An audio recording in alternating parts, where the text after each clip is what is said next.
Isang school janitor matapos pagbabarili ng mga nagpakilalang miyembro ng New People's Army o NPA sa Negros Oriental.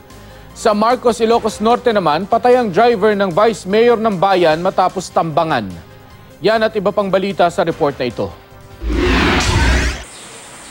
Sugat sa liig, balikat at binti ang tinamo ni Marcos, Ilocos Norte Vice Mayor Jesse Ermitanyo matapos tambangan ng dalawang suspect ang kanyang sasakyan.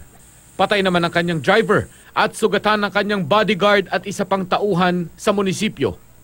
Ayon sa Vice Alcalde, pauwi na sila mula sa paglilibot sa mga barangay nang paulanan ng bala ng mga salarin. Noong nakaraang taon, nakakatanggap na daw siya ng mga banta sa buhay. Sa Gamo, Isabela, isang kalansay ng tao ang natagpuan sa gilid at mababaw na bahagi ng Cagayan River. Nakita ito ng isang barangay tanod habang nagro-ronda sa lugar.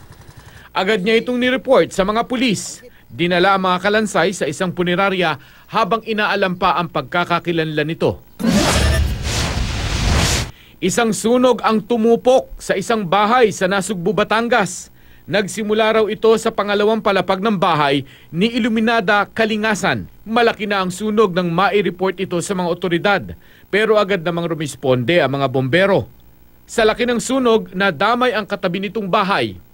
Aabot sa mahigit 2 milyong piso ang halaga ng mga natupok na ari-arian. Patuloy na inaalam ang pinagmula ng apoy.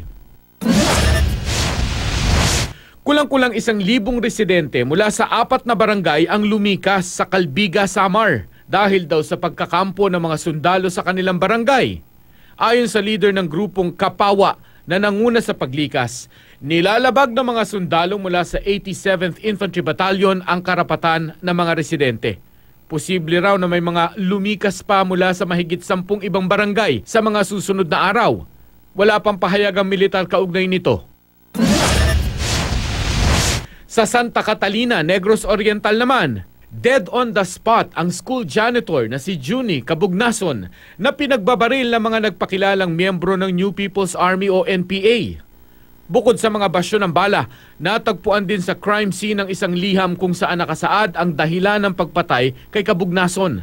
Ipinaghiganti raw nila ang isa nilang kasamahan na napatay umano ng mga militar. Napag-alaman namang dating miyembro raw ng NPA ang biktima. Pero nagbalik loob na raw ito sa pamahalaan at nagsilbing impormante ng militar laban sa rebeldeng grupo.